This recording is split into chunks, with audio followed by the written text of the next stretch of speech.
Sir, আপনি বললেন যে প্রয়োজন ছাড়া পশু হত্যা করা ঠিক না, টার্গেট প্র্যাকটিস বা শিকারের জন্য। বর্তমানে পৃথিবীতে একজন মানুষ ভেজিটেরিয়ান হয়েও সুস্থভাবে আর সুন্দরভাবে থাকতে পারে। তাহলে শুধুমাত্র খেতে সুস্বাদু বলে এই পশুদের হত্যা করা আপনার মতে সঠিক না ভুল? ভাই প্রসন্ন খুব সুন্দর প্রশ্ন করেছেন আর টপিকের সাথে খুবই প্রাসঙ্গিক। আমি আমার লেকচারে বলেছি পশু পাখি হত্যা করা উচিত না, তারা আল্লাহর সৃষ্টি, যদি না খাওয়ার প্রয়োজন হয়। টার্গেট প্র্যাকটিস করবেন না। তাহলে মুসলিমরা কেন পশু হত্যা করে? ভেজ খেয়ে সুস্থ থাকতে পারে আপনার মতে এমবিবিএস এর একজন ছাত্র, তাহলে শুধু ভালো স্বাদের জন্য কেন প্রাণী হত্যা? ভাই 1 নম্বর পয়েন্ট, একজন মুসলিম পুরো ভেজিটেরিয়ান হয়েও খুব ভালো মুসলিম হতে পারে। কোরআনের কোনো আয়াত বা কোনো হাদিস বলছে না যে এটা বাধ্যতামূলক, এটা ফরজ ননভেজ খাওয়া, পশুর মাংস। ভেজিটেরিয়ান হয়েও আপনি খুব ভালো মুসলিম হতে পারেন। তবে আল্লাহ সুবহানাহু ওয়া তাআলা পবিত্র কোরআনে বলেছেন, সূরা মাইদা অধ্যায় নম্বর 5 আয়াত নম্বর 1, তোমাদের জন্য খাদ্য সব চতুষ্পদ প্রাণী যেগুলো তোমাদের জন্য হালাল, সেই সব চতুষ্পদ তোমাদের জন্য হালাল, উল্লেখিত পশুগুলো বাদে। আল্লাহ বলেছেন সূরা নাহাল অধ্যায় নম্বর 16 আয়াত নম্বর 5 যে আল্লাহ তোমাদের জন্য চতুষ্পদ জন্তু সৃষ্টি করেছেন যাতে তোমরা তাদের মাংস খেতে পারো। পবিত্র কোরআনে সূরা মুমিনুন অধ্যায় 23 আয়াত 21 যে নিশ্চয়ই গবাদি পশু তোমাদের জন্য একটি নিদর্শন, কারণ তাদের শরীরের ভেতর থেকে তোমাদের জন্য দুধ উৎপাদন করি, এতে তোমাদের জন্য উপকারিতা আছে, আর এদের মাংস তোমরা খেতে পারো। সৃষ্টিকর্তা আল্লাহ সুবহানাহু ওয়া তাআলা আমাদের অনুমতি দিয়েছেন এই মাংস আমরা খেতে পারবো, তাহলে আমরা কেন খাবো না? এবার আপনার যুক্তিটাতে আসি যে এই গবাদি পশুর মাংস, আপনি তো এমবিবিএস এর ছাত্র, আমিও মেডিকেল ডাক্তার, এমবিবিএস পাশ করেছি। এমবিবিএস এর ছাত্র হিসেবে এটা হয়তো পড়েছেন, আমি জানি না, ফার্স্ট ইয়ারে পড়ে থাকতে পারেন আপনি, যে কিছু অ্যামিনো অ্যাসিড আমাদের শরীরে সংশ্লেষিত হয় না, এগুলোকে বলা হয় এসেনশিয়াল অ্যামিনো অ্যাসিড। এরকম 8টা অ্যামিনো অ্যাসিড।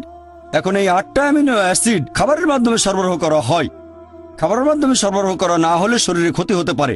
পৃথিবীর কোনো ভেজিটেবলে আপনি এই 8টা অ্যামিনো অ্যাসিডের সবগুলো পাবেন না, এরকম নেই।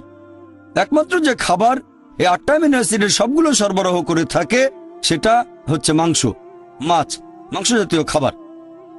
মাংস জাতীয় খাবারে থাকে প্রচুর প্রোটিন, অনেক ভিটামিন, প্রচুর আয়রন থাকে, এটা স্বাস্থ্যকর। তবে আমি জানি যে আপনি ননভেজ খাবার না খেয়েও স্বাস্থ্যবান থাকতে পারবেন, অবশ্যই এটা সম্ভব। আপনি সুষম খাদ্য খেলেন, নিয়মিত চেক আপ করালেন ইত্যাদি, সম্ভব বলছি না স্বাস্থ্যবান হতে পারবেন না। তবে খাবারটা যখন স্বাস্থ্যকর তখন খাবেন না কেন? অনেকে এখানে কারণ দেখায় যে আমরা পশুদের কষ্ট দিচ্ছি, এ ব্যাপারে পরে বলছি। এখন আপনি যদি তৃণভোজী প্রাণীদের দাঁতগুলো দেখেন, গরু, ছাগল, ভেড়া, তাদের দাঁতগুলো সমান, তারা শুধু শাকসবজি খায়, কখনো মাংস জাতীয় খাবার খাবে না। আবার যদি মাংসাশী প্রাণীদের দাঁতগুলো একটু খেয়াল করেন, বাঘ, চিতাবাঘ, সিংহ, এদের দাঁতগুলো সূচালো, দাঁতগুলো তীক্ষ্ণ, শুধু মাংস খায়, কখনো ঘাস খাবে না। এখন যদি মানুষের দাঁতগুলো দেখেন, আয়নার সামনে দাঁড়ালে দেখতে পাবেন, আমিও দাঁড়ালে দেখতে পাবো যে আল্লাহ তাআলা আমাদের সমান দাঁত এবং সূচালো দাঁত দুটোই দিয়েছেন। যদি আল্লাহ তাআলা, যদি সৃষ্টিকর্তা চাইতেন আমরা শুধু ভেজ খাবার খাবো, তাহলে এই সূচালো দাঁত দিলেন কেন? এখন আপনি মেডিকেল ছাত্র, সূচালো দাঁত মাংস খাওয়ার জন্য, এটাই প্রমাণ হয় আল্লাহ এটা দিয়েছেন নন ভেজ খাবার খাওয়ার জন্য। এছাড়াও তৃণভোজী প্রাণীদের যে পরিপাকতন্ত্র, যেমন গরু, ছাগল, ভেড়া মাংস হজম করতে পারে না, শুধু শাকসবজি হজম করতে পারে। এরপর মাংসাশী প্রাণীদের পরিপাকতন্ত্র, বাঘ, চিতাবাঘ, সিংহ শুধু মাংস হজম করতে পারে, শাকসবজি হজম করতে পারে না। তবে আমাদের মানুষদের যে পরিপাকতন্ত্র, আপনি মেডিকেল ছাত্র তাই জানেন, আমরা ভেজ নন ভেজ দুটোই হজম করতে পারি, ভেজিটেবল মাংস দুটোই হজম করতে পারি, মাংস হজম হয়। যদি আল্লাহ চাইতেন আমরা শুধু ভেজ খাবারই খাবো, তাহলে দুটোই হজম করতে পারা পরিপাকতন্ত্র কেন আমাদের দিলেন? দিয়েছেন এগুলো খাওয়ার জন্য। এবার আপনার প্রশ্নটা, অনেকের মধ্যে ভুল ধারণা আছে, হিন্দুদের অনেকেই ভাবে যে হিন্দু ধর্মগ্রন্থ ননভেজ খাবার খাওয়ার অনুমতি দেয় না। কোরআনের উদ্ধৃতি দিয়েছি, যদি আপনি হিন্দু ধর্মগ্রন্থ পড়েন, যদি পড়েন মনুস্মৃতি অধ্যায় নম্বর 5, মনুস্মৃতি অধ্যায় 5 অনুচ্ছেদ 30 এবং 31, বলা হয়েছে যে তুমি যদি কোনো পশুর মাংস খাও যেটার মাংস খাওয়ার জন্য, তাহলে কোনো পাপ করছো না, কারণ সর্বশক্তিমান ঈশ্বর কিছু পশুকে করেছেন খাদক এবং কিছুকে খাদ্য। মনুস্মৃতি অধ্যায় 5 অনুচ্ছেদ 31 যে তুমি যদি কোনো পশুকে বলি দাও, পশু উৎসর্গ করো, তুমি কোনো পাপ করছো না। মনুস্মৃতি অধ্যায় 5 অনুচ্ছেদ 39-40 বলা হয়েছে যে সর্বশক্তিমান ঈশ্বর কিছু পশুকে বানিয়েছেন উৎসর্গ করার জন্য, তাই উৎসর্গ করা পশুকে বলি দিলে হত্যা করা হবে না।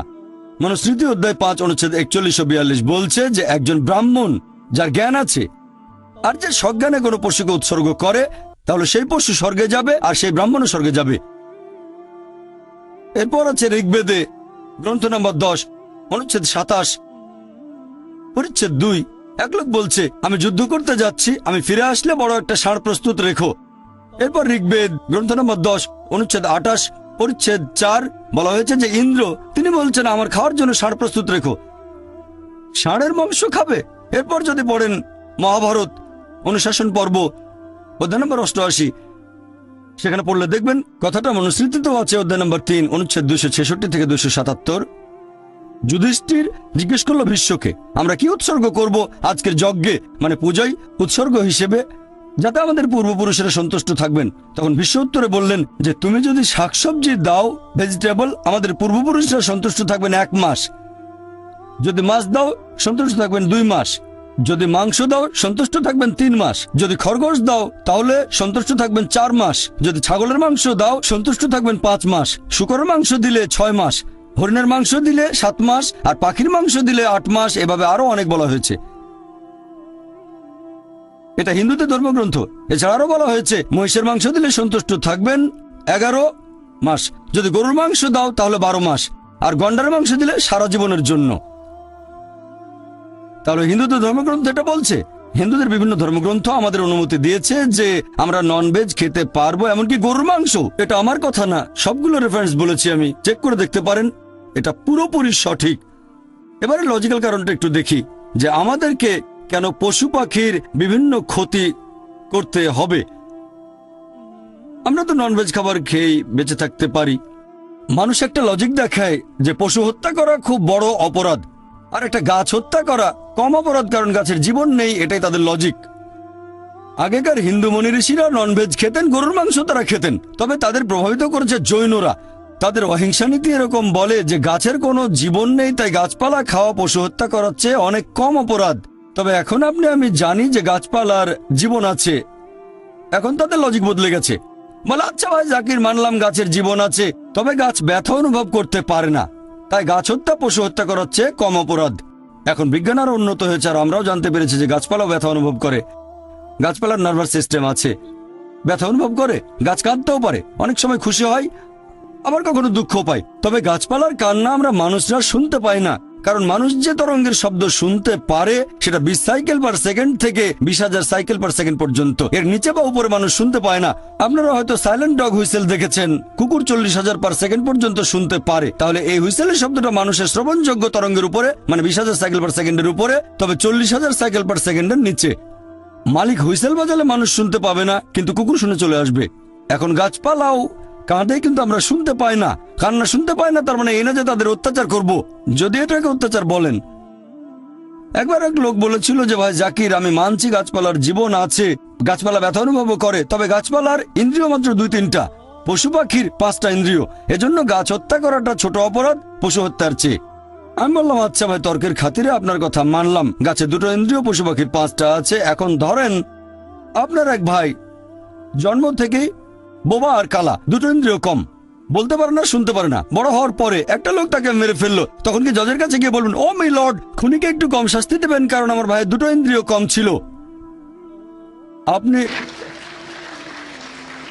আপনি তো বলবেন ওকে আরো বেশি শাস্তি দেন, আমার ভাই মাসুম, একেবারে নিষ্পাপ, আমার ভাইকে মারলো কিভাবে?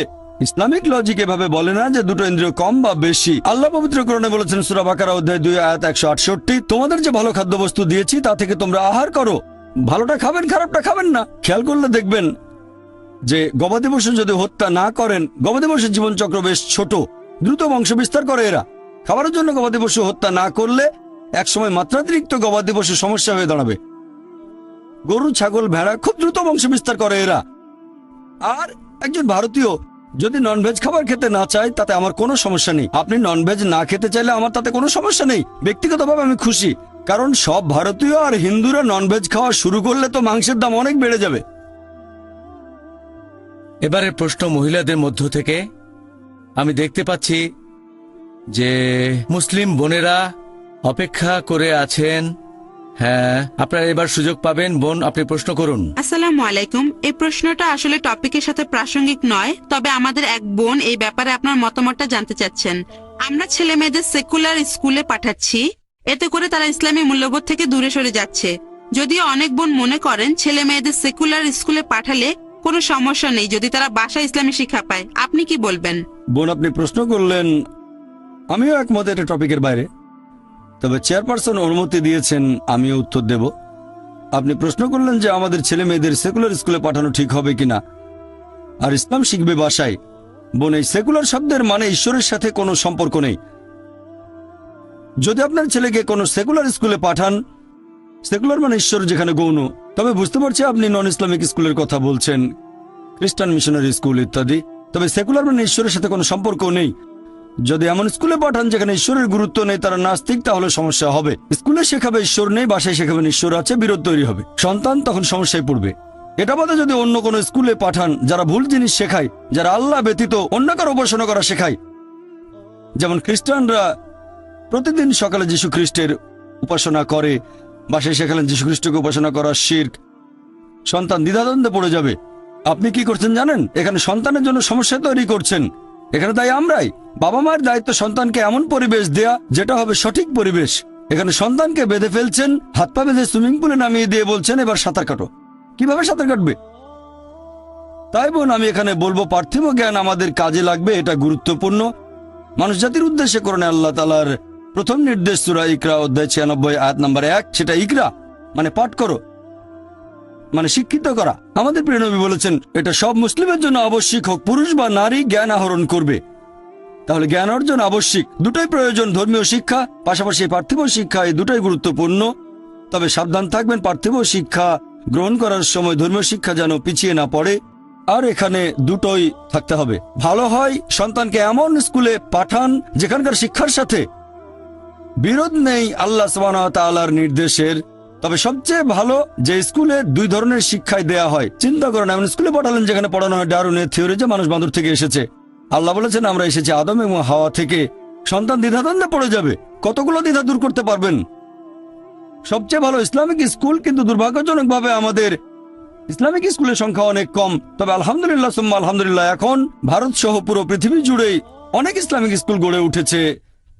কিছু স্কুল ভালো মানের, কিছু মাঝারি মানের, আবার কিছু নিচু মানেরও আছে। এখন আমাদের উচিত তাদের সাহায্য করা যারা এরকম স্কুল চালু করছে। আলহামদুলিল্লাহ, আমাদের Islamic research foundation IRF educational trust 3 বছর আগে একটা স্কুল চালু করেছে বোম্বেতে। এটার নাম ইসলামিক ইন্টারন্যাশনাল স্কুল। আমরা চেষ্টা করি সন্তানদের সেই শিক্ষা দিতে যেটা আমরা পাইনি ছোটবেলায়, আমাদের যেটা ঘাটতি ছিল। এই স্কুল শুরু করেছি, আর ইনশাআল্লাহ এখানে ফর্মাল শিক্ষার পাশাপাশি এটাকে আমি সেকুলার বলবো না, অঙ্ক সাবজেক্ট সেকুলার না। বাইবেল নিয়ে যদি গবেষণা করেন দেখবেন সেখানে মাত্র একজন ঈশ্বরের কথা আছে, ট্রিনিটি না। আল্লাহ পবিত্র কোরআনে বলেছেন সূরা নিসা অধ্যায় 4 আয়াত 171, ওয়ালা তাকুলু সালাসা, তোমরা ট্রিনিটি বলো না, ইনতাও খায়রুল লাকুম, নিবৃত হবে, এতে তোমাদের কল্যাণ। যদি বলেন ঈশ্বরের একের ভিতরে 3, সেটা হবে শিরক, মোক্ষ লাভ করতে পারবেন না। ট্রিনিটি সম্পর্কে কোথাও বলা হয়নি, বাইবেলের কোনো জায়গাতে ট্রিনিটি উল্লেখ করা হয়নি, তবে শব্দটা কোরআনে আছে। সূরা নিসা অধ্যায় 4 আয়াত 171, তো ছাড়াও আছে সূরা মাইদা অধ্যায় 5 আয়াত নাম্বার 73, বলা হয়েছে লাকাদ কাফারাল্লাযিনা ক্বালু ইন্নাল্লাহু সালিসু সালাসা, তারা কুফরি করছে, ধর্মের অবমাননা করছে যারা বলে যে আল্লাহ তিনের মধ্যে একজন। বাইবেলের কোন জায়গায় ট্রিনিটি শব্দটা ব্যবহার করা হয়নি। এর কাছাকাছি শব্দটা আছে ফার্স্ট এপিস্টল অফ জন অধ্যায় 5 অনুচ্ছেদ 7, বলা হয়েছে স্বর্গের রাজ্যে 3 জন হিসাব লিপিবদ্ধ করেন, পিতা পুত্র পবিত্র আত্মা, আর এরা 3 জন এক। এখন বাইবেলের এই অনুচ্ছেদটা খ্রিস্টান ধর্মের উচ্চ পদস্থ 32 জন বিশেষজ্ঞ বাইবেল থেকে বাদ দিয়েছেন, কারণ তাদের মতে এটা বানানো গল্প, পরে ঢুকানো হয়েছে। এই শব্দটা কখনোই এখানে ছিল না। তাহলে ট্রিনিটি শব্দের কাছাকাছি যে অনুচ্ছেদ, ট্রিনিটি বলা হয়নি, তবে কাছাকাছি, সেটাকে বাদ দিয়েছেন কারণ এটা বানানো গল্প। তাহলে বুঝতে পারছেন, যদি যাচাই করতে চান কোনটা সঠিক বাইবেলে, তখন দেখবেন ফুরকান, এটাই হলো মানদণ্ড। এই মানদণ্ডই বলবে কোনটা সঠিক কোনটা বেঠিক। যদি তুলনা করে দেখেন আর খ্রিস্টানদের বাইবেল পড়েন, বাইবেলে কখনোই বলা হয়নি যে যীশু খ্রিস্ট সর্বশক্তিমান ঈশ্বর। বলা হয়েছে কেবল এক ঈশ্বরের উপাসনা করবেন। যীশু খ্রিস্টকে জিজ্ঞেস করা হয়েছিল যে ঈশ্বরের প্রথম আদেশটা কি, এটা আছে গসপেল অফ মার্ক অধ্যায় নম্বর 12 অনুচ্ছেদ 29, বলা হয়েছে শামা ইসরাঈল আদনাল হাইন আদনা খাদ। এই হিব্রু ধৃতির মানে, শোনো হে ইসরায়েলবাসী, প্রভু আমাদের ঈশ্বর কেবল একজন। এখন খ্রিস্টানদের বাইবেল পড়ে দেখবেন আমাদের জীবনের সঠিক উদ্দেশ্য বলা হয়নি, এটা অস্পষ্ট। আর খ্রিস্টানদের চার্চ পলের শিক্ষাগুলো গ্রহণ করেছে। সেন্ট পল বলেছেন, যদি বিশ্বাস করো যিশু তোমার পাপ নিয়ে মারা গেছেন, তাহলে তুমি স্বর্গে যেতে পারবে। তারপর যা খুশি করেন, চুরি করেন, ধর্ষণ করেন, যে কোনো অপরাধ করতে পারেন। যদি আমার পাপের বোঝা নিয়ে যীশু খ্রিস্ট ক্রুশবিদ্ধ হয়ে মৃত্যুবরণ করে থাকেন, তাহলে আমি যা খুশি করতে পারি। যেমন ধরেন কেউ আমাকে বলল একটা রেস্টুরেন্টে গিয়ে যা ইচ্ছে খেতে পারেন, আমি বিল দিয়েছি, তখন আমি ইচ্ছে মতো খাবো, চিকেন, মাটন, বিরিয়ানি যা ইচ্ছে খেতে পারি। তাহলে যীশু খ্রিস্ট যদি আমার পাপের বোঝা নিয়ে মৃত্যুবরণ করেন, তখন যে কোনো পাপ করতে পারবেন, তারপরে বেহেশতে যাবেন, শুধু মানবেন যিশু পাপের বোঝা নিয়ে মারা গেছেন। তাহলে খ্রিস্টানদের চার্চ একটা শিক্ষা দেয়, বাইবেলে এমন কথা বলা হয়নি। এজন্য আমার ভিডিও ক্যাসেট দেখতে পারেন, similarities between Islam and Christianity, সেখানে সাদৃশ্যগুলোর কথা বলেছি। সেজন্যই বলেছিলাম যীশু খ্রিস্ট মানুষকে যে শিক্ষা দিয়েছেন সেটা ইসলাম, মানে আল্লাহর কাছে আত্মসমর্পণ করা। এবারের প্রশ্নটা একেবারে পেছনের মাইক থেকে। আমার নাম রবি, আর আমি আইআইটির ছাত্র। আপনি বললেন ভালোবাসার কথা।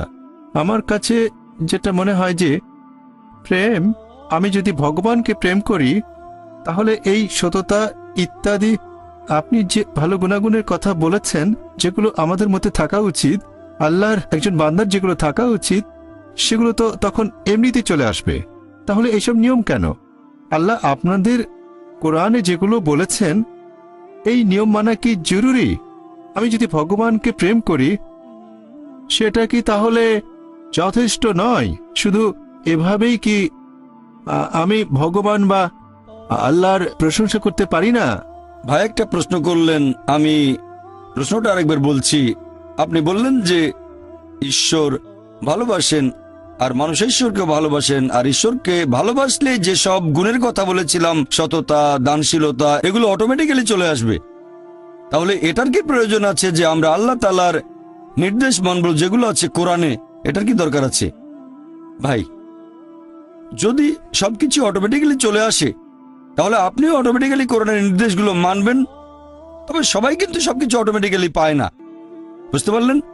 তাহলে আল্লাহ যেটা চান, আপনি যদি সৃষ্টিকর্তাকে ভালোবাসেন, যেমন ধরেন আমি বললাম আমার মাকে আমি ভালোবাসি, আমি আমার মাকে ভালোবাসি। আমার মা আমাকে বলল, বাছা আমার মিথ্যে বলো না।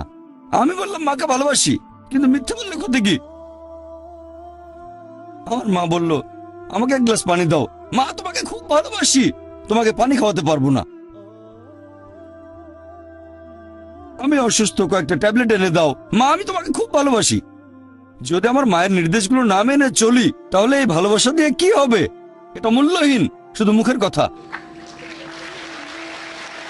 সেজন্য আল্লাহ পবিত্র কোরআনে বলেছেন, সূরা আনকাবুত অধ্যায় নম্বর 29 আয়াত নম্বর 2, যদি শুধু মুখে বলো ঈমান এনেছি, আল্লাহ তোমাদের পরীক্ষা করবেন। যদি বলেন আল্লাহকে ভালোবাসেন, আমি আল্লাহকে ভালোবাসি, আল্লাহ এটা ছেড়ে দেবেন না, অবশ্যই পরীক্ষা করবেন।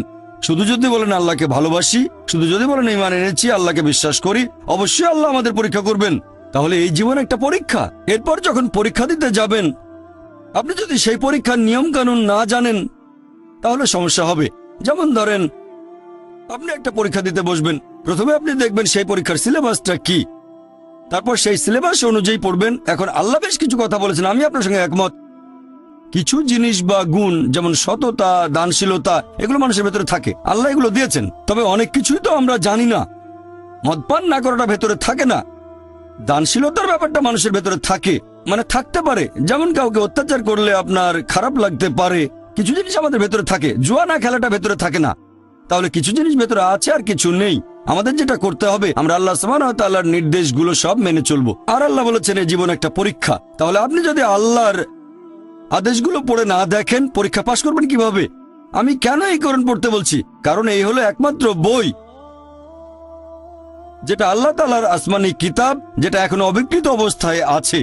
স্যার উইলিয়াম মেয়র কথা অনুযায়ী, যিনি ইসলামের একজন কড়া সমালোচক, তিনিও লিখতে বাধ্য হয়েছেন মানে তার সামনে অপশন ছিল না। পৃথিবীতে আর কোনো ধর্মগ্রন্থ নেই পবিত্র কোরআনের মতো, যেটা 1200 বছর ধরে অবিকৃত অবস্থায় আছে। তিনি এটা বলেছেন 200 বছর আগে। ইসলামের সমালোচক হয়েও তার কোনো অপশন ছিল না, মিথ্যে বলতে পারেননি, তাই এটা লিখেছেন। আপনারা যদি আল্লাহ সুবহানাহু ওয়া তাআলার সবগুলো আসমানি কিতাব একটু ভালো করে দেখেন, আল্লাহ অনেক ওহী পাঠিয়েছেন। আমরা এরকম 4টার নাম জানি, তাওরাত, জাবুর, ইনজিল আর কোরআন। তাওরাত হলো সেই আসমানি কিতাব যেটা নাজিল হয়েছিল মুসা আলাইহিস সালামের উপর। জাবুর হলো সেই আসমানি কিতাব যেটা নাজিল হয়েছিল দাউদ আলাইহিস সালামের উপর। ইনজিল হলো সেই আসমানি কিতাব যেটা নাজিল হয়েছিল যিশু আলাইহিস সালামের উপর। আর কোরআন হলো সেই আসমানি কিতাব যেটা নাজিল হয়েছিল সর্বশেষ ও চূড়ান্ত নবী মুহাম্মদ সাল্লাল্লাহু আলাইহি সাল্লামের উপর। আর আল্লাহ পবিত্র কোরআনে বলেছেন সূরা রদ অধ্যায় 13 আয়াত নম্বর 38, আমি প্রত্যেক যুগে ওহী প্রেরণ করেছি। অনেক আসমানি কিতাব নাজিল হয়েছে, সময়ের সাথে সাথে সেগুলো বিকৃত হয়ে গেছে। একমাত্র যে আসমানি কিতাব এখন অবিকৃত অবস্থায় আছে সেটা পবিত্র কোরআন। সেজন্য আমি বলেছি, যদি আল্লাহর সত্যিকারের আদেশগুলো মেনে চলতে চান তাহলে কোরআন পড়েন। আর আপনি যদি হিন্দু হন জিজ্ঞেস করতে পারেন এটা কিভাবে প্রমাণ করবেন। সেজন্য আমার লেকচার শুনবেন, অনুষ্ঠিত হবে 18 জানুয়ারি রবিবার, সিমিলারিটিজ বিটুইন হিন্দুইজম অ্যান্ড ইসলাম। প্রশ্নটা একেবারে পেছনের মাইক থেকে। আমার নাম রবি আর আমি আইআইটির ছাত্র। আপনি বললেন ভালোবাসার কথা। আমার কাছে যেটা মনে হয় যে প্রেম, আমি যদি ভগবানকে প্রেম করি তাহলে এই সততা ইত্যাদি আপনি যে ভালো গুণাগুণের কথা বলেছেন যেগুলো আমাদের মধ্যে থাকা উচিত, আল্লাহর একজন বান্দার যেগুলো থাকা উচিত সেগুলো তো তখন এমনিতেই চলে আসবে। তাহলে এইসব নিয়ম কেন? আল্লাহ আপনাদের কোরআনে যেগুলো বলেছেন এই নিয়ম মানা কি জরুরি? আমি যদি ভগবানকে প্রেম করি সেটা কি তাহলে যথেষ্ট নয়? শুধু এভাবেই কি আমি ভগবান বা আল্লাহর প্রশংসা করতে পারি না? ভাই একটা প্রশ্ন করলেন, আমি প্রশ্নটা আরেকবার বলছি। আপনি বললেন যে ঈশ্বর ভালোবাসেন আর মানুষ ঈশ্বরকে ভালোবাসেন, আর ঈশ্বরকে ভালোবাসলে যে সব গুণের কথা বলেছিলাম, সততা, দানশীলতা, এগুলো অটোমেটিক্যালি চলে আসবে। তাহলে এটার কি প্রয়োজন আছে যে আমরা আল্লাহ তাআলার নির্দেশ মানব যেগুলো আছে কোরআনে? এটার কি দরকার আছে? ভাই, যদি সবকিছু অটোমেটিক্যালি চলে আসে তাহলে আপনিও অটোমেটিক্যালি কোরআনের নির্দেশগুলো মানবেন। তবে সবাই কিন্তু সবকিছু অটোমেটিক্যালি পায় না, বুঝতে পারলেন? তাহলে আল্লাহ যেটা চান, আপনি যদি সৃষ্টিকর্তাকে ভালোবাসেন, যেমন ধরেন আমি বললাম আমার মাকে আমি ভালোবাসি, আমি আমার মাকে ভালোবাসি। আমার মা আমাকে বলল, বাচ্চা আমার মিথ্যে বলো না। আমি বললাম মাকে ভালোবাসি, কিন্তু মিথ্যে বললে ক্ষতি কি? আমার মা বলল আমাকে এক গ্লাস পানি দাও। মা, তোমাকে খুব ভালোবাসি, তোমাকে পানি খাওয়াতে পারবো না। আমি অসুস্থ, কয়েকটা ট্যাবলেট এনে দাও। মা, আমি তোমাকে খুব ভালোবাসি। যদি আমার মায়ের নির্দেশগুলো না মেনে চলি তাহলে এই ভালোবাসা দিয়ে কি হবে? এটা মূল্যহীন, শুধু মুখের কথা। সেজন্য আল্লাহ পবিত্র কোরআনে বলেছেন সূরা আনকাবুত অধ্যায় নম্বর 29 আয়াত নম্বর 2, যদি শুধু মুখে বলো ঈমান এনেছি, আল্লাহ তোমাদের পরীক্ষা করবেন। যদি বলেন আল্লাহকে ভালোবাসেন, আমি আল্লাহকে ভালোবাসি, আল্লাহ এটা ছেড়ে দেবেন না, অবশ্যই পরীক্ষা করবেন। শুধু যদি বলেন আল্লাহকে ভালোবাসি, শুধু যদি বলেন ঈমান এনেছি, আল্লাহকে বিশ্বাস করি, অবশ্যই আল্লাহ আমাদের পরীক্ষা করবেন। তাহলে এই জীবন একটা পরীক্ষা। এরপর যখন পরীক্ষা দিতে যাবেন, আপনি যদি সেই পরীক্ষার নিয়ম কানুন না জানেন তাহলে সমস্যা হবে। যেমন ধরেন আপনি একটা পরীক্ষা দিতে বসবেন, প্রথমে আপনি দেখবেন সেই পরীক্ষার সিলেবাসটা কি, তারপর সেই সিলেবাস অনুযায়ী পড়বেন। এখন আল্লাহ বেশ কিছু কথা বলেছেন, আমি আপনার সঙ্গে একমত। কিছু জিনিস বা গুণ যেমন সততা, দানশীলতা, এগুলো মানুষের ভেতরে থাকে, আল্লাহ এগুলো দিয়েছেন। তবে অনেক কিছুই তো আমরা জানি না। মদপান না করাটা ভেতরে থাকে না, দানশীলতার ব্যাপারটা মানুষের ভেতরে থাকে, মানে থাকতে পারে। যেমন কাউকে অত্যাচার করলে আপনার খারাপ লাগতে পারে, কিছু জিনিস আমাদের ভেতরে থাকে। জুয়া না খেলাটা ভেতরে থাকে না। তাহলে কিছু জিনিস ভেতরে আছে আর কিছু নেই। আমাদের যেটা করতে হবে, আমরা আল্লাহ সুবহানাহু ওয়া তাআলার নির্দেশগুলো সব মেনে চলবো। আর আল্লাহ বলেছেন এই জীবন একটা পরীক্ষা। তাহলে আপনি যদি আল্লাহর আদেশগুলো পড়ে না দেখেন, পরীক্ষা পাশ করবেন কিভাবে? আমি কেন এই কোরআন পড়তে বলছি? কারণ এই হলো একমাত্র বই যেটা আল্লাহ তাআলার আসমানি কিতাব, যেটা এখনো অবিকৃত অবস্থায় আছে। স্যার উইলিয়াম মেয়র কথা অনুযায়ী, যিনি ইসলামের একজন কড়া সমালোচক, তিনিও লিখতে বাধ্য হয়েছেন মানে তার সামনে অপশন ছিল না। পৃথিবীতে আর কোনো ধর্মগ্রন্থ নেই পবিত্র কোরআনের মতো যেটা 1200 বছর ধরে অবিকৃত অবস্থায় আছে। তিনি এটা বলেছেন 200 বছর আগে। ইসলামের সমালোচক হয়েও তার কোনো অপশন ছিল না, মিথ্যে বলতে পারেননি, তাই এটা লিখেছেন। আপনারা যদি আল্লাহ সুবহানাহু ওয়া তাআলার সবগুলো আসমানি কিতাব একটু ভালো করে দেখেন, আল্লাহ অনেক ওহী পাঠিয়েছেন। আমরা এরকম 4টার নাম জানি, তাওরাত, জাবুর, ইনজিল আর কোরআন। তাওরাত হলো সেই আসমানি কিতাব যেটা নাজিল হয়েছিল মুসা আলাইহিস সালামের উপর। জাবুর হলো সেই আসমানি কিতাব যেটা নাজিল হয়েছিল দাউদ আলাইহিস সালামের উপর। ইনজিল হলো সেই আসমানি কিতাব যেটা নাজিল হয়েছিল যিশু আলাইহিস সালামের উপর। আর কোরআন হলো সেই আসমানি কিতাব যেটা নাজিল হয়েছিল সর্বশেষ চূড়ান্ত নবী মুহাম্মদ সাল্লাল্লাহু আলাইহি সাল্লামের উপর। আর আল্লাহ পবিত্র কোরআনে বলেছেন সূরা রদ অধ্যায় 13 আয়াত নম্বর 38, আমি প্রত্যেক যুগে ওহী প্রেরণ করেছি। অনেক আসমানি কিতাব নাজিল হয়েছে, সময়ের সাথে সাথে সেগুলো বিকৃত হয়ে গেছে। একমাত্র যে আসমানি কিতাব এখন অবিকৃত অবস্থায় আছে সেটা পবিত্র কোরআন। সেজন্য আমি বলেছি, যদি আল্লাহর সত্যিকারের আদেশগুলো মেনে চলতে চান তাহলে কোরআন পড়েন। আর আপনি যদি হিন্দু হন জিজ্ঞেস করতে পারেন এটা কিভাবে প্রমাণ করবেন। সেজন্য আমার লেকচার শুনবেন, অনুষ্ঠিত হবে 18 জানুয়ারি রবিবার, সিমিলারিটিজ বিটুইন হিন্দুইজম অ্যান্ড ইসলাম। এবারে পরের প্রশ্ন আমার ডান দিকের মাইকে। আপনি একটু আগে যে ব্যাখ্যাটা দিলেন সেটা একেবারে অকাট্য, আর আমি মেনেও নিয়েছি, কারণ আমি আসলে খ্রিস্টান নই। আমি ব্যাপারটাকে অনেকটা এভাবে দেখি যে অবশ্যই ঈশ্বর আছেন। যেমন এই মোবাইল ফোনটা, এটাকে অবশ্যই কেউ সৃষ্টি করেছে, তা না হলে পৃথিবীতে এর অস্তিত্বই থাকতো না। একইভাবে আমিও ঈশ্বরে বিশ্বাস করি, তবে আমি কোনো ধর্ম মানি না। আর ডক্টর জাকির বললেন, ইসলাম ধর্ম বাদে অন্য কোনো ধর্ম, অন্য কারো উপাসনা এটা একটা পাপ। এখন আপনি আমাকে কিভাবে এটা মানাবেন যে ইসলামই হলো একমাত্র ধর্ম আর এটা মেনে চলতে হবে? তবে সব ধর্মের মানুষ এরকম ভাবে অন্য ধর্মের লোকজন পাপ করছে, আর আপনিও বলছেন আমরা পাপ করছি। এখন এই জিনিসটা খুব কমন, এক ধর্ম আরেক ধর্মকে বলে খারাপ। ভাই আপনি খুব সুন্দর একটা প্রশ্ন করেছেন। আপনার নামটা একটা খ্রিস্টান নাম, যদি আমি সঠিকভাবে শুনে থাকি। তবে বললেন যে আপনি খ্রিস্টান নন, হ্যাঁ, আরো বললেন আপনি ঈশ্বরে বিশ্বাস করেন। মোবাইল ফোনের একজন স্রষ্টা আছে, এই যুক্তিতে আপনার ঈশ্বরে বিশ্বাস খুবই ভালো, আলহামদুলিল্লাহ, কংগ্রেচুলেশনস। তবে আপনি বললেন যে আপনাকে কিভাবে প্রমাণ করে দেখাবো যে আপনি মেনে চলবেন শুধু ইসলাম। আসলেই খুব ভালো প্রশ্ন ভাই। ইসলাম একটা আরবি শব্দ, হয়তো অর্থটা জানেন না। আরবির দরকার নেই, এটাকে সাইডে রেখে দেন। আপনি যেটা মেনে চলবেন, আল্লাহ পবিত্র কোরআনে বলেছেন, সূরা আলে ইমরান অধ্যায় নম্বর 3 আয়াত নম্বর 19, ইন্না দীনা ইনদাল্লাহিল ইসলাম, একমাত্র গ্রহণযোগ্য দিন আল্লাহ সুবহানাহু ওয়া তাআলার কাছে সেটা ইসলাম। অর্থাৎ শান্তি অর্জন করা আল্লাহ তাআলার কাছে আত্মসমর্পণের মাধ্যমে। যদি ঈশ্বরে বিশ্বাস করেন যে একজন ঈশ্বর, আপনি কোনো ধর্ম বিশ্বাস করেন না, এখন ধর্মের সংজ্ঞাটা কি? ধর্ম মানে ঈশ্বরে বিশ্বাস করা। যদি বলেন ঈশ্বরে বিশ্বাস করে কিন্তু ধর্ম মানে না, এটা পরস্পর বিরোধী। দুঃখিত স্যার, অক্সফোর্ড ডিকশনারির সংজ্ঞা অনুযায়ী ধর্ম মানে অতি মানবীয় কিছু বা ঈশ্বরে বিশ্বাস করা যার আনুগত্য করা উচিত। যদি বিশ্বাস করেন একজন ঈশ্বর আছেন, তাহলে তাকে মেনে চলতে হবে, ঠিক না ভুল সেটা আলাদা ব্যাপার। আপনি হয়তো জানেন না যে কোন গ্রন্থটা ঈশ্বরের বাণী, বুঝতে পেরেছেন? তাহলে যদি ঈশ্বরে বিশ্বাস করেন, সে সৃষ্টিকর্তাকে মেনে চলতে চান নাকি চান না? হ্যাঁ, তবে সেটা তার আগে বিশ্বাস করতে হবে। আমিও একমত। আপনি তো সৃষ্টিকর্তাকে মেনে চলবেন, এখন সৃষ্টিকর্তা কি বলেছেন সেটা খুঁজে দেখতে হবে, ঠিক? তাহলে ভাই আপনি মানলেন একজন সৃষ্টিকর্তা আছেন, তাকে বিশ্বাস করবেন, আর এটাও মানলেন যে তাকে মেনে চলতে হবে। আর ঈশ্বর আমাদের উদ্দেশ্যে বলেছেন আল্লাহর কাছে একমাত্র গ্রহণযোগ্য জীবন দর্শন আল্লাহ তাআলার কাছে আত্মসমর্পণ করা। ব্যাস। এখন আত্মসমর্পণ কি সেটা আলাদা বিষয়, ঠিক? মুসলিম শব্দটা ভুলে যান, ইসলাম শব্দটা ভুলে যান। মুসলিম মানে যে লোক আল্লাহর কাছে আত্মসমর্পণ করে। যদি আপনি আত্মসমর্পণ করেন, আরবিতে আপনিও হয়ে যাবেন মুসলিম। শুধু যদি নাম হয় জাকির, আব্দুল্লাহ, সুলতান, তাহলে মুসলিম হবেন না। যদি নাম হয় জাকির, এটা মুসলিম হয়ে যাব না। কেউ বললো আমার নাম মোহাম্মদ, এতে মুসলিম হবে না। মুসলিম শব্দটার মানে যে লোক শান্তি অর্জন করে আল্লাহর কাছে আত্মসমর্পণের মাধ্যমে। এখন আপনি জানতে চাচ্ছেন এটা কিভাবে বুঝবেন যে অমুক জিনিসটাই হচ্ছে ঈশ্বরের সত্যিকারের বাণী, ঠিক? সেজন্য আমার ভিডিও ক্যাসেট দেখতে পারেন, is the Quran God's word. সেখানে বৈজ্ঞানিকভাবে আমি প্রমাণ করেছি যে এই কিতাব আল্লাহ তাআলার বাণী, যেটা আমি আর আপনারা বিশ্বাস করি, আমি আর আপনি বিশ্বাস করি, এটা আল্লাহ তাআলার বাণী। আর এজন্য আমার ভিডিও ক্যাসেট দেখেন, সব মিলিয়ে 4 ঘন্টা হবে। এখানে প্রশ্নোত্তর পর্বের ভেতরে লেকচারটা দিতে চাচ্ছি না। আর আগামীকাল আমার লেকচারের টপিক শরিয়া। শরিয়া মানে হচ্ছে আল্লাহর আইন, অর্থাৎ ইসলামের আইন, বারবারিক অর পারফেক্ট। যদি সেই লেকচারটা শোনেন, কিছুটা মানতে পারেন, আর সম্পূর্ণটার জন্য আরেকটা ক্যাসেট দেখবেন, is the Quran God's word. আর ইনশাআল্লাহ আপনিও মেনে নেবেন যে এটাই হচ্ছে একমাত্র সঠিক জীবন দর্শন। নাম, আরবি নাম দেখে ভুলবেন না, মানুষজন দেখে ভুলবেন না, মানুষের কাজে ভুলবেন না, অনুসারীরা যা করে সেটা দেখে ইসলামকে বিচার করবেন না। যদি আপনি একটা গাড়ি সম্পর্কে জানতে চান, গাড়ির ড্রাইভার যদি গাড়ি চালাতে ভালো না জানে আর অ্যাক্সিডেন্ট করে, কাকে দোষ দেবেন? গাড়ি কেনা ড্রাইভারকে?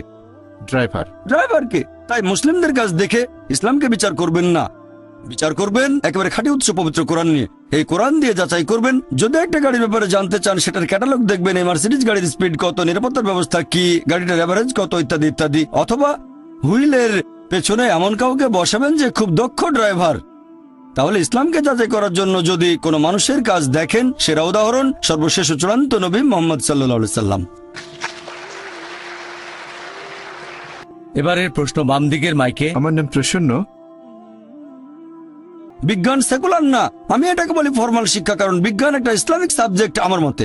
অঙ্ক ইসলামিক সাবজেক্ট, বিখ্যাত অনেক গণিতজ্ঞ মুসলিম, বিখ্যাত অনেক বিজ্ঞানী মুসলিম। তাই আমি বিজ্ঞানকে সেকুলার শিক্ষা বলবো না, আমি এটাকে অমুসলিমদের কাছে বলবো ফরমাল শিক্ষা, মুসলিমদের কাছে বলবো এটা ইসলামিক সাবজেক্ট। তবে সঠিকভাবে শেখাতে হবে, বৈজ্ঞানিক ফ্যাক্ট, কোনো অনুমান বা থিওরি না, যেমন ডারউইনের থিওরি ইত্যাদি। তাহলে আমাদের সন্তানদের সঠিক পরিবেশ দেওয়াটা গুরুত্বপূর্ণ। খেয়াল রাখবেন যেন সঠিক শিক্ষা পায়, এটাই সবচেয়ে ভালো। যদি এমন কোন স্কুলে সন্তানকে পাঠান যারা ভুল জিনিস শিক্ষা দেয়, তারপর আপনি আবার বাসায় তাকে আল্লাহ সুবহানাহু ওয়া তাআলা সম্পর্কে বললেন, ধর্ম সম্পর্কে বললেন, বোন এটা আগুন নিয়ে খেলা, আমি বলবো কোন ইসলামিক স্কুলে দেন। আশা করি উত্তর। পরের প্রশ্ন আমার বাম দিকের মাইক থেকে। প্রথমে আপনার নাম আর পেশাটা বলবেন। সবাইকে অনেক ধন্যবাদ। আজকে এখানে আসতে পেরে খুব ভালো লাগছে, যদিও আমি একজন অমুসলিম। পবিত্র বাইবেলের ওল্ড টেস্টামেন্টে একথা বলা আছে যে ঈশ্বর রাত এবং দিন সৃষ্টি করলেন একেবারে প্রথম দিনে। তারপরে ঈশ্বর সৃষ্টি করলেন সূর্য এবং চাঁদ। সূর্য যদি না থাকে তাহলে দিন আর রাত কিভাবে আসবে? একইভাবে পবিত্র কোরআনে বলা হয়েছে যে সূর্য পৃথিবীর চারপাশে ঘুরে। এটা আছে 21 অধ্যায়ের 22 নম্বর আয়াতে। কোরআনে যে ঈশ্বর বিশ্ব জগৎকে নিয়ন্ত্রণ করে, আমার সন্দেহ হচ্ছে ঈশ্বর কি বিশ্বজগৎ সৃষ্টির সময় কোনো রকম ভুল করেছিলেন? আর আমার মতে পবিত্র বাইবেল আর কোরআনের এই কথাগুলো আধুনিক বিজ্ঞানের বিরুদ্ধে। একটু ব্যাখ্যা করেন। ভাই আপনার নামটা বলবেন, আর কোরআনের ব্যাপারে যেটা বললেন আমি ঠিক মতো শুনতে পাইনি। প্রথমে আপনার নাম, আর কোরআন যে কথাটা বলছে যে সূর্য, কোরআনের সূরা নম্বর 6 6 নম্বর সূরা কি সূর্য প্রদক্ষিণ করে? আপনি বললেন 21-22 অধ্যায় 21 আয়াত 22 অধ্যায় নম্বর 21 আয়াত 22 যে সূর্য প্রদক্ষিণ করে। না, সম্ভবত এটা 6 নম্বর সূরাতে। আচ্ছা, তবে 21 নম্বর অধ্যায়ের 22 নম্বর আয়াত বলছে ঈশ্বর বিশ্ব জগৎ নিয়ন্ত্রণ করেন। হ্যাঁ, আপনার মতে এটা বিজ্ঞানের বিপক্ষে যায়। হ্যাঁ ভাই আপনি প্রশ্ন করলেন, বললেন যে খ্রিস্টানদের বাইবেল পড়েছেন আর বাইবেলের কয়েকটা অনুচ্ছেদ উল্লেখ করলেন। এরপর কোরআনের ব্যাপারে রেফারেন্সটা আপনি বলেননি। বললেন বাইবেলে আছে ঈশ্বর প্রথম দিনে সৃষ্টি করলেন দিবস এবং রাত্রি। আপনি যেটা বলেছেন সেটা আছে বাইবেলের প্রথম বইতে, বুক অব জেনেসিস অধ্যায় 1 অনুচ্ছেদ 3।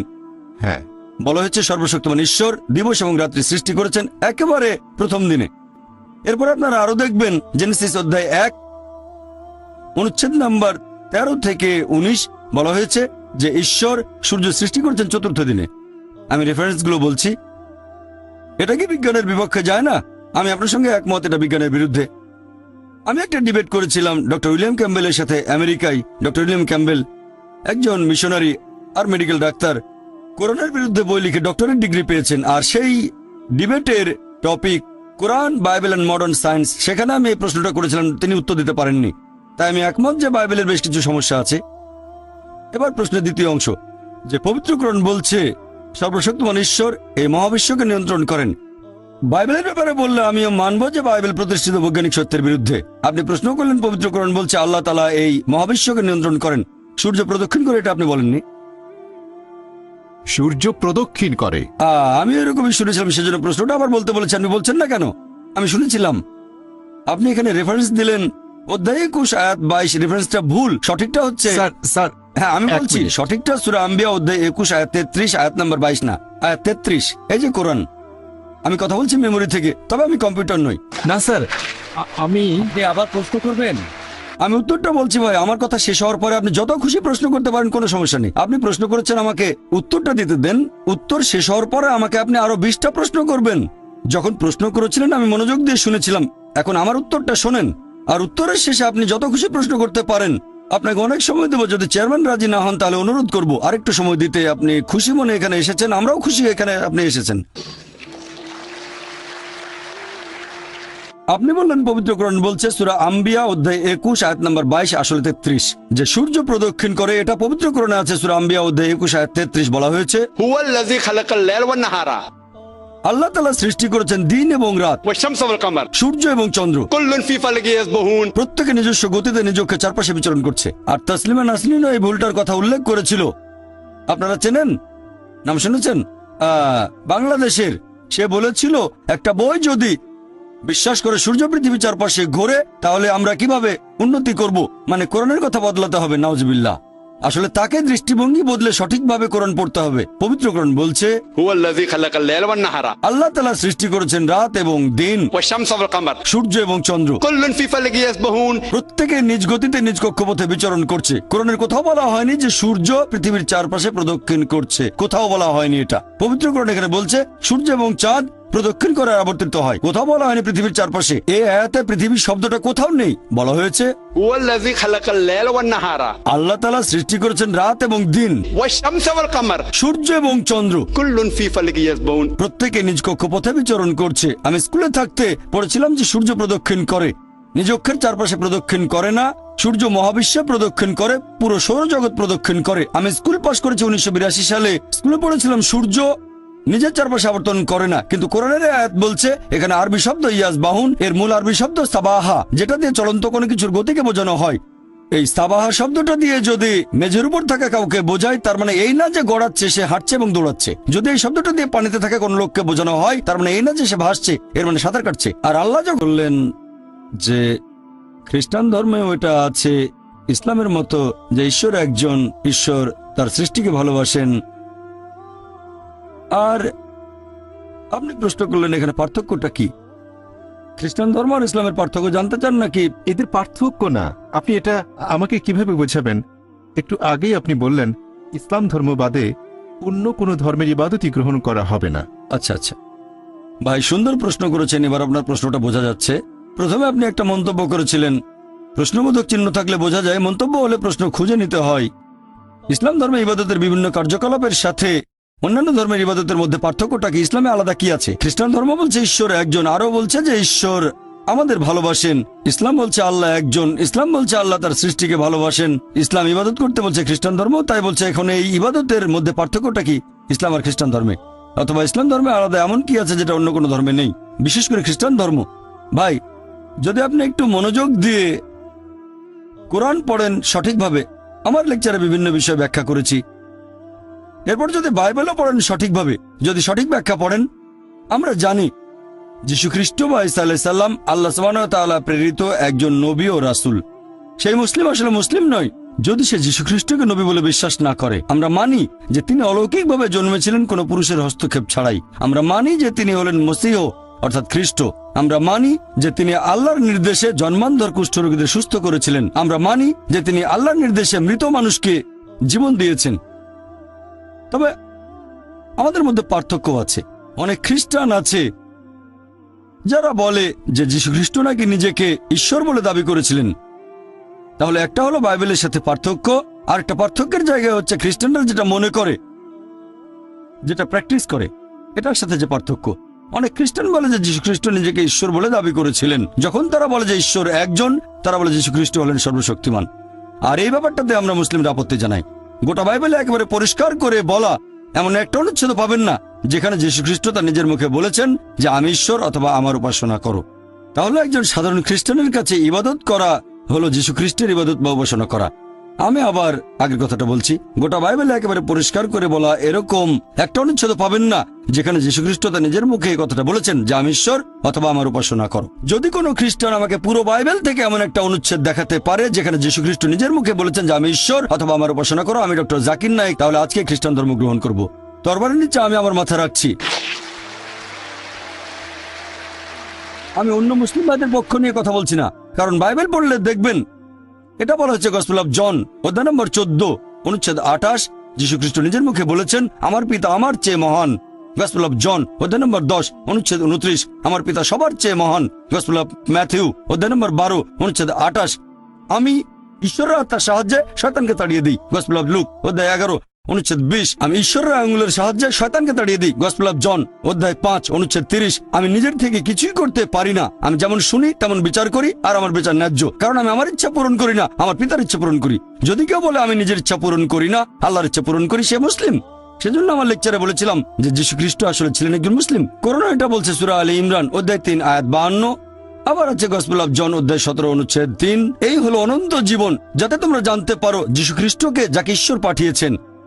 এরপর আছে গসপেল অফ জন অধ্যায় 14 অনুচ্ছেদ 24, যে কথাগুলো শুনছো সেগুলো আমার নয় বরং আমার পিতার যিনি আমাকে পাঠিয়েছেন। এরপর পরিষ্কার বলা হয়েছে বুক অফ অ্যাক্টস অধ্যায় 2 অনুচ্ছেদ 22, হে ইসরায়েলবাসী মনোযোগ দিয়ে শোনো, নাজারেত শহরের যিশু ঈশ্বর মনোনীত একজন মানুষ, তোমাদের মাঝে অনেক অলৌকিক কাজ করবে, ঈশ্বর তাকে দিয়ে করাবেন, তোমরা তার সাক্ষী থাকবে। ঈশ্বর মনোনীত মানুষ তোমাদের মাঝে সে অলৌকিক কাজ করবে যেগুলো ঈশ্বর তাকে দিয়ে করাবেন, তোমরা তার সাক্ষী থাকবে। তাহলে যীশু খ্রিস্ট ছিলেন আল্লাহ তাআলার গুরুত্বপূর্ণ একজন নবী, তবে তিনি আল্লাহ নন। কখনোই বলেননি আমার ইবাদত করো। তবে দুর্ভাগ্যজনকভাবে খ্রিস্টান চার্চ এখন প্রচার করে মোক্ষ লাভের কথা।